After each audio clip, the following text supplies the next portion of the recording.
Welcome to the Sage Solutions podcast, where we talk about all things personal growth, personal development, and becoming your best self. My name is David Sage, and I am a self-worth and confidence coach with Sage Coaching Solutions.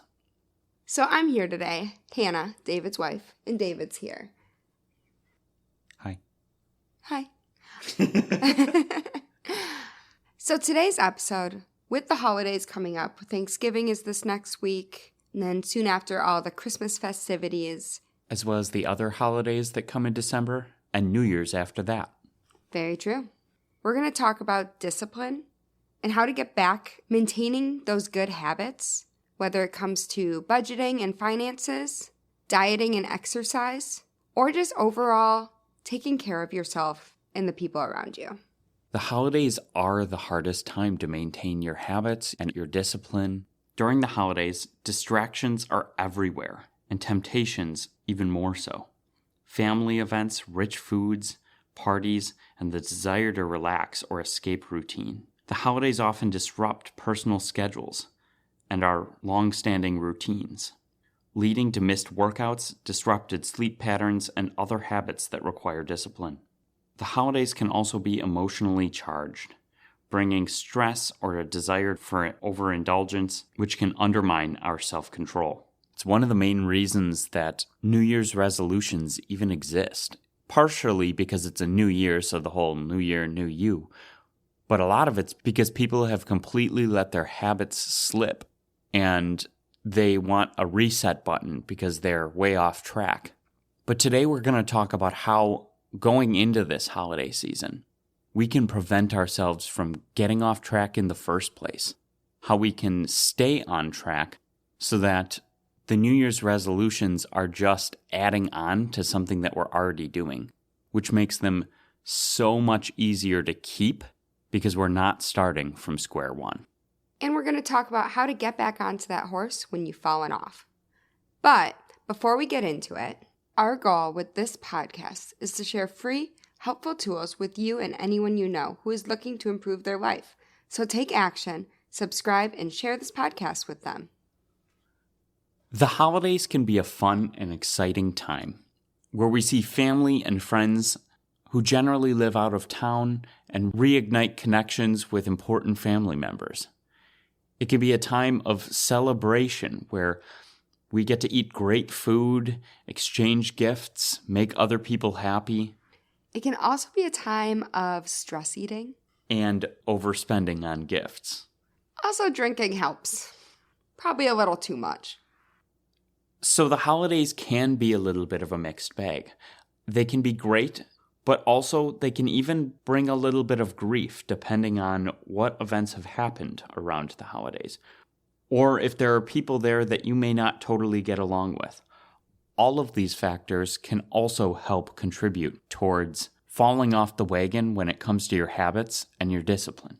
Which both of those things you mentioned are going to be in podcasts this month.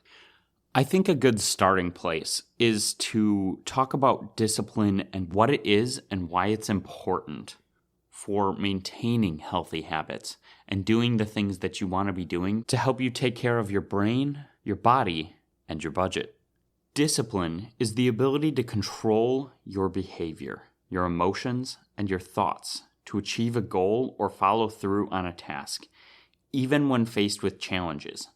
It's the practice of staying focused, consistent, and motivated, especially when there's a temptation or a lack of immediate rewards. Discipline is the skill of getting yourself to delay gratification, to not do what you want to do in the moment, so that you can do what you really want to do in the long term. Discipline is a combination of self-control and perseverance. It's using long-term thinking and taking advantage of the fact that consistency over time will yield great things later on. A study by Baumeister et al. Found that self-discipline, like a muscle, can be strengthened through regular practice, and that resisting temptations in small ways builds the ability to resist bigger temptations.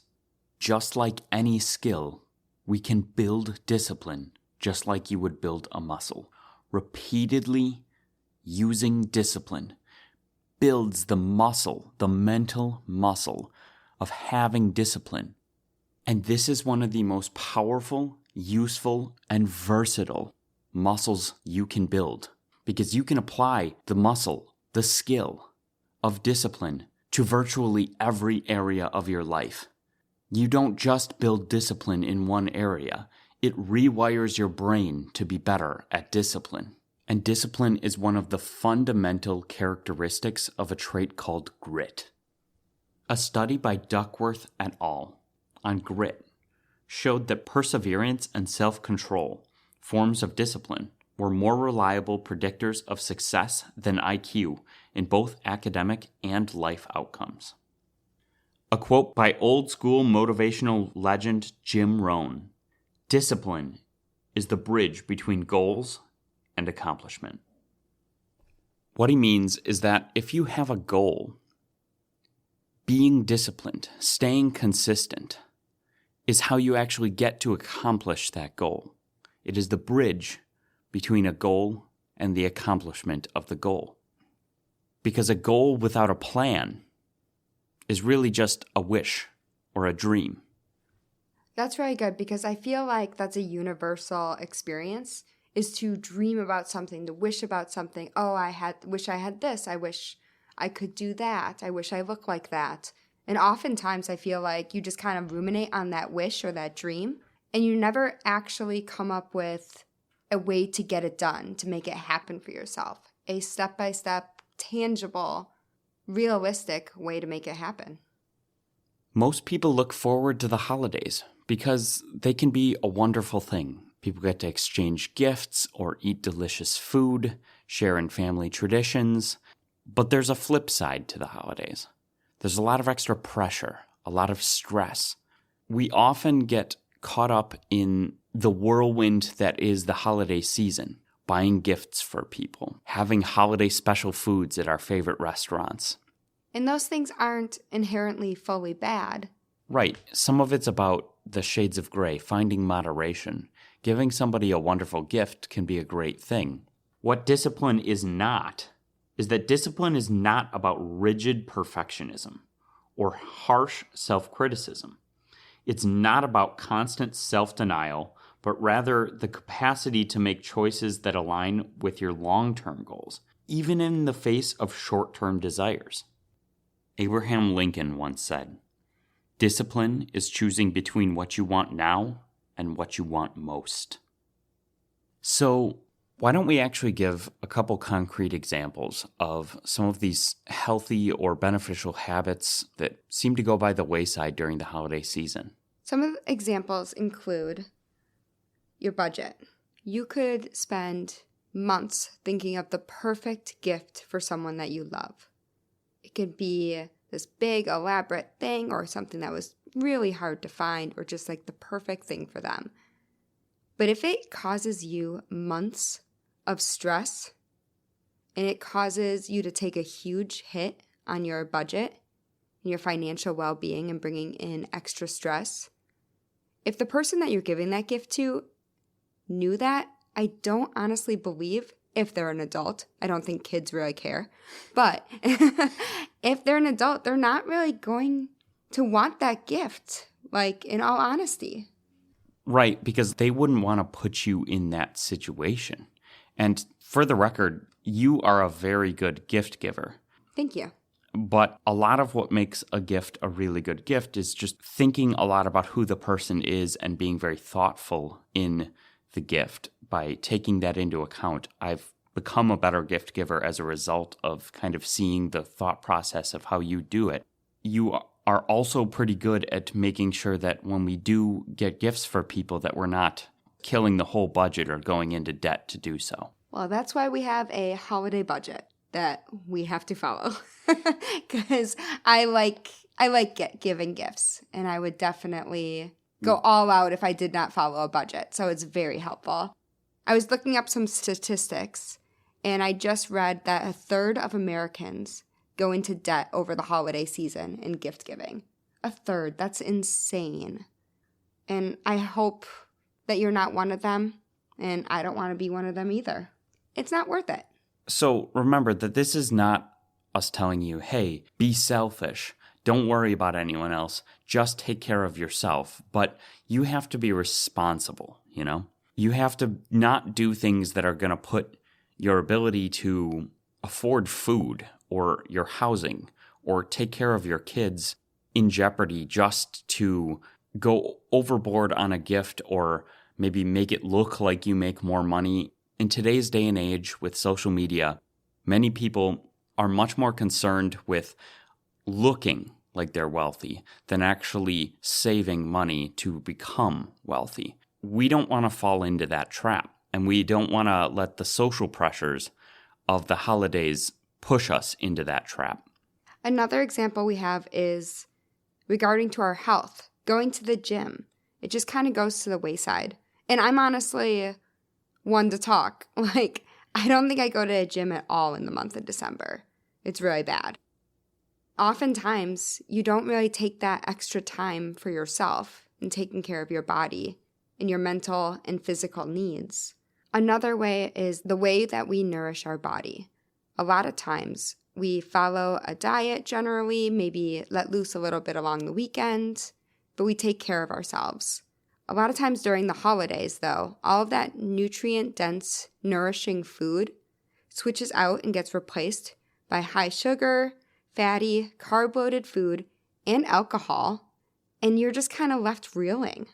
The amount of times that I've gone through the holidays, and January comes, and I'm left trying to remember what the month of December was like, and how much of that can be related to overindulgence of sugar and high-calorie food and alcohol, just didn't put me in a good mental state. And all of these things trickle down and affect each other. When you're not taking care of yourself with all of these different things just because of the situation of the holidays, and you're spending more money on food because of holiday specials, and you're spending more money on gifts, and you're not going to the gym, and it doesn't even have to be the gym, just exercise is really what we're talking about. Moving your body, getting the benefits of being active, or feeding yourself nutritious food. You don't feel as good, your energy levels go down, your sleep gets worse. When your sleep gets worse, as we talked about in previous episodes, that's now affecting your energy again, your motivation levels, your focus. When all of those things get worse, it starts to create this downward spiral of, well, I already don't feel good, so I'll just get something that makes me feel good in the moment. I'm going to go stop and buy a shake or whatever. It seems to get worse and worse until you don't even know where you're at, like you were just saying.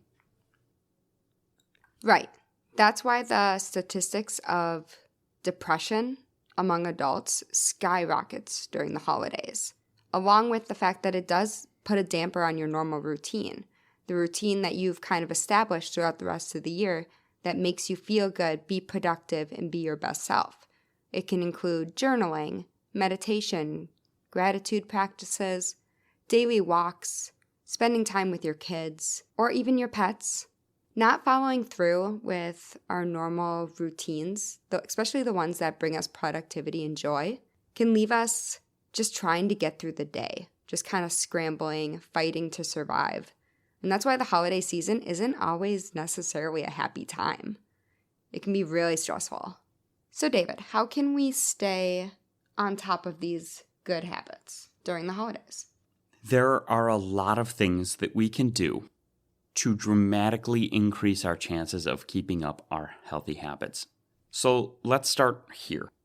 If you're relying on doing your healthy habits when you feel motivated, that is a terrible strategy for doing those habits, for doing those things that you want to do. If you wait to feel motivated to do those things, you will occasionally, once in a while, when you're in the right mood, end up doing those things. This is why Mel Robbins says that motivation is garbage. What she means is using feeling motivated as your fuel for doing the things that are in your best interest is a terrible, very inconsistent fuel source, which is why I view feeling motivated not as a fuel source, but as a lubricant, something that just on the days that you have it makes it that much easier. Don't depend on it. View it as an added little bonus on the days that you have it. So if the fuel source for our energy, for our good habits, isn't feeling motivated, what is it? How do we do it? And that's why I think it's important that we talk about the difference between feeling motivated versus having a motivation. They're like the same thing. They're not. The reason that you do a specific thing is because of your motivation to do that thing. Motivations can be good, they can be immediate and self-serving, they can be impulse controlled, but everything that we do is caused by some form of a motivation. Right? I'm not talking about a motivational speaker making you feel motivated. I'm talking about the motivations for why we do what we do. So if something is important to you, start with why. Why is that thing important to you? And once you have discovered why that thing is important to you, let's say it's getting enough sleep. And every year you notice that around the holidays, the workload increases, and with lots of other things, you tend to go to bed later and get less sleep, and that has a terrible compounding effect. And you say, you know what, this year I'm not going to let that happen. So what is your motivation for getting more sleep? To feel better, to be happier. Now take that motivation and understand that that is your why. That is the driving motivation for why you are doing all of this. You can even take it a step farther and think about all of the family and friends and loved ones that you come into contact with. And if you're not showing up for yourself, getting enough sleep, and taking care of yourself in that way, how can you be this source of energy and light and love for your loved ones? Which is why sleep is a good example. You will feel better in general if you're not sleep deprived. So let's stick with this sleep. Why are you going to make it a priority to get enough sleep? Find your why, and when you are thinking about not getting enough sleep, go back to that why. You don't need to feel motivated. You need to remember what the motivation for doing it in the first place is. Why this is so important to you. Don't pick something superficial. Pick something that really makes you feel why, because that's going to be one of the biggest drivers of your motivation and your energy towards the discipline that you are now using around the strategies. The goal is to get enough sleep. The plan is using discipline to remind yourself that this is important and all of the good positive things that will come from it, so that you can delay gratification so that you get much more gratification in the future. A quote by Jim Rohn: "Discipline weighs ounces, but regret weighs tons." So if discipline is the concept or the vehicle that we are taking to achieve our goals, to keep up our good habits, let's understand a little bit more about not just what discipline is, but why it's so beneficial. When it comes to growth and consistency, discipline is essential for personal growth because it promotes consistency, which leads to results. Without discipline, goals often become dreams and they never materialize. Discipline creates structure. It helps establish routines, habits, and rituals that support a productive and fulfilling life. It helps you build resilience. Developing discipline strengthens the ability to overcome obstacles and distractions, particularly in challenging or stressful times like the holidays. Dan Kennedy says that self-discipline is the magic power that makes you virtually unstoppable. In a study by Mitchell et al., researchers found that children who were able to delay gratification, which is a key aspect of self-control, were more likely to experience long-term success and academic achievement. So how do we maintain discipline during the holidays? First, set clear, achievable goals. Breaking your long-term goals into smaller, holiday-friendly tasks. This could mean committing to a certain number of workouts per week, or limiting indulgence to a specific event or day. Second, structure your routine. Even during the holidays, try to maintain structure. Having a morning routine, even if it's shorter than usual, can keep you grounded. Use the 5-minute rule. When you don't feel very motivated, commit to working on a task for just 5 minutes or less. Often starting is the hardest part, and the momentum will build. Just taking that first step reduces how hard it is to do. Once you are moving, it's like physics, inertia. An object in motion will stay in motion, and an object at rest will stay at rest. 4. Have some accountability. Share your goals with someone you trust or create a holiday accountability group. Check in regularly to stay on track. Discipline, routines, and habits. Discipline is often built around routines, and routines are often built around building habits.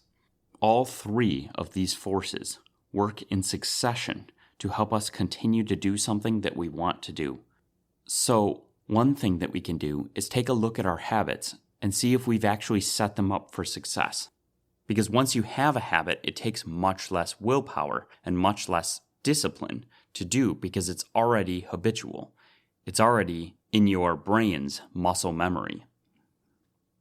James Clear, in his book Atomic Habits, identifies 4 key components to creating and sustaining successful habits.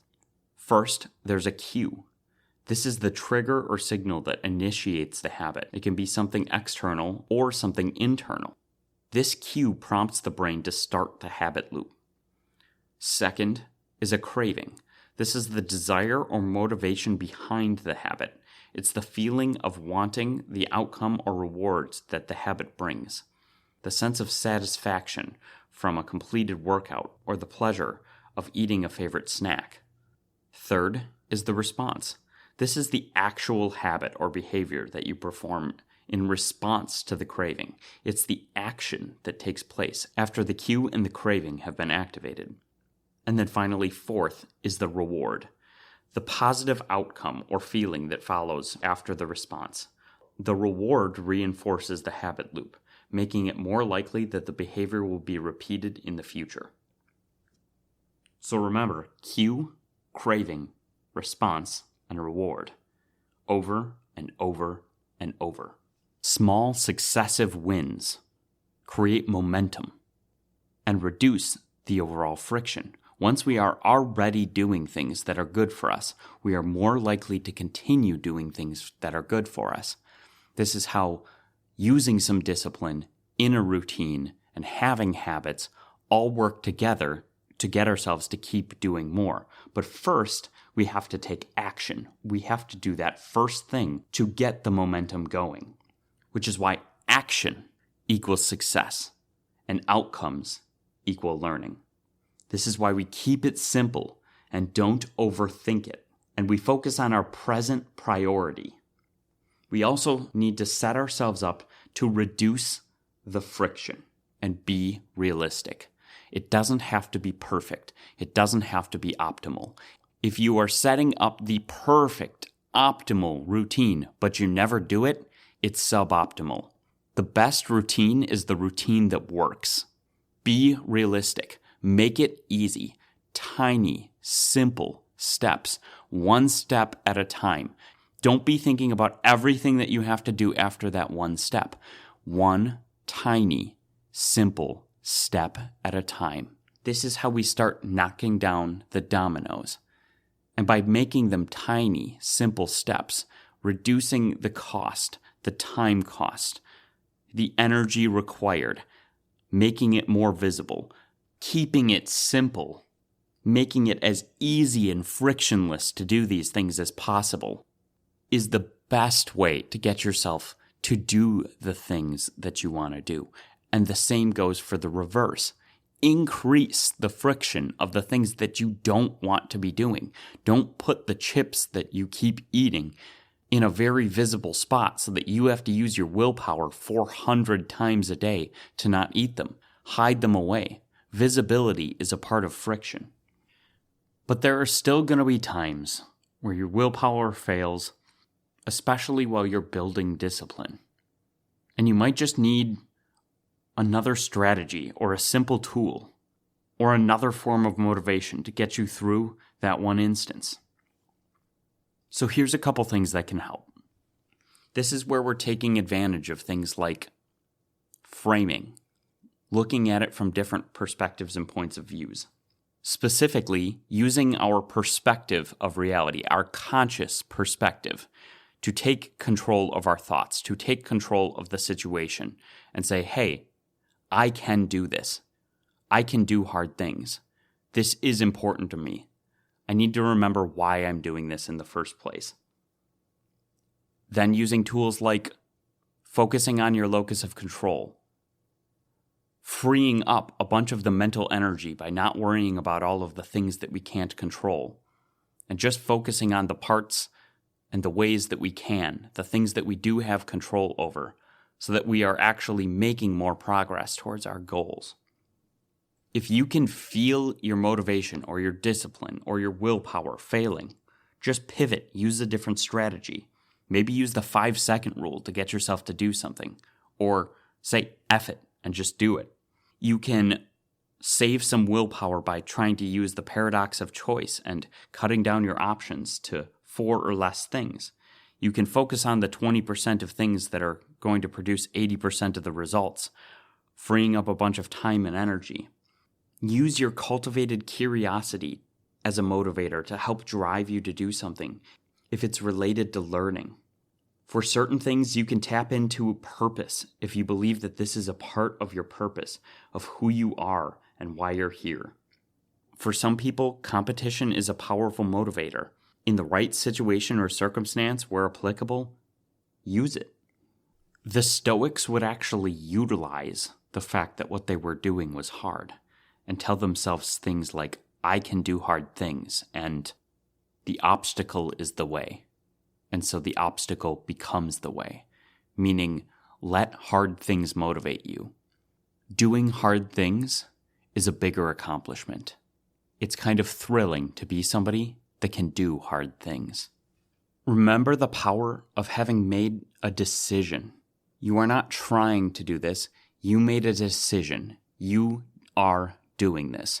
Any of these things in a moment of weakness can be a powerful help. Tap into your determination, your drive, especially your self-image, your self-concept.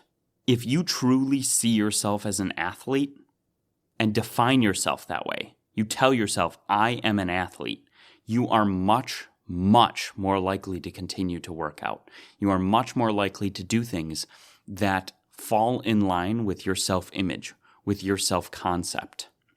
Because your brain does not like doing things that are incongruent with who you think you are, with how you see yourself. While many of these are either some of the big guns or tiny tools in your arsenal of keeping yourself on track, we know the most powerful concept is discipline. The cost of discipline is always less than the price of regret. Robin Sharma. I hear you. I feel like you've done a very good job of laying out the importance of routines during the holidays and sticking with them. But as someone who struggles with a more extreme approach, where it tends to end up being kind of an all or nothing thought process, what advice would you give me who, when I fall off hard. But when I'm going, I'm like very strict to the point where it's hard to be flexible. So when I do fall off, there's a lot of shame and feelings of guilt and feeling like I let myself down, and I kind of internalize all of that. And it more often leads to poor self-talk.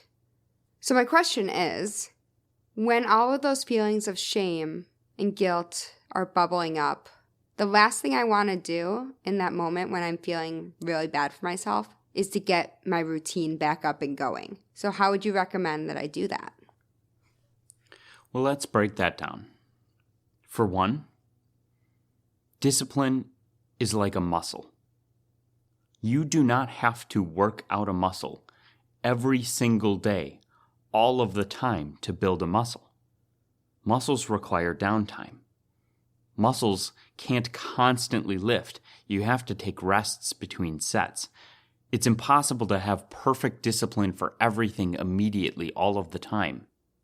So, expecting yourself to immediately have this endless wellspring of discipline and perfect motivation is totally unrealistic because we're human.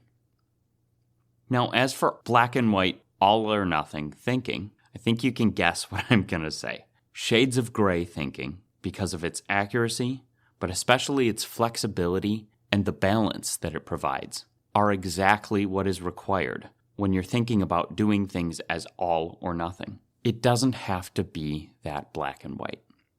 Many people think that if you slip up once, you've now broken a habit and it's ruined. But that's not really how it works. In fact, building and maintaining a habit is more like a war than a battle. We can be winning the mass majority of the time and still be winning the war. We don't have to win every battle to win the war. And if you practice self-compassion and don't expect perfection and don't punish yourself for slipping up, but instead you recognize that some indulgence is okay. It doesn't have to be that black and white. It doesn't have to be all or nothing. You can use small amounts of indulgence as motivation to return to your disciplined path. Research actually shows that self-compassion helps reduce feelings of shame and guilt, which can actually increase your resilience and the ability to maintain discipline over time. So you can still have that piece of pumpkin pie. Yes, you can. Going into these holidays, you don't have to be so militant about this that you don't allow yourself to enjoy the actual holidays. Discipline is great. Consistency is king. But that doesn't mean that you can't enjoy yourself on holidays like everyone else, or that you have to not have any indulgence or happiness. The actual days of the holidays are a great time to relax, to let off some steam, and to give yourself a break. Not to beat yourself up and make yourself feel guilty for doing what everyone else is doing. You don't have to be perfect to be great. Some other ways that you can help yourself with this is lean into intrinsic motivation. With positive self-talk and acknowledgments in your head while you're doing things with discipline, while you're maintaining your habits. If you're being kind to yourself while you're winning, that will also help you be kind to yourself when you're losing. I just got to get better at saying, good job, Hannah, and not, you're a loser, Hannah. Well, if you're actually doing the thing that you wanted to be doing, what's the reason to even call yourself a loser? You're doing the thing. It doesn't hurt to acknowledge yourself. Even taking that mindful moment to actually feel being proud of yourself. This is one of the few times that I actually think ego in small amounts can kind of be helpful. Let yourself feel some pride. Be proud of yourself when you accomplish things. That's a strong emotion, and it can help motivate you to keep doing that in the future so that you continue to feel that. Just don't let it get out of control. So in order to summarize, the main steps of how to keep your motivation, your routine, and your habits during the holiday season, when it's the easiest to lose them, is make sure that your habits are well-formed habits, which means they need a cue, a craving, a response, and then a reward. This creates the loop of a habit so that it continues to self-fulfill until it becomes a well-formed and automatic habit. Stringing together different habits is building a routine, and then use discipline to put off or delay your gratification so that you can keep up this routine and these habits.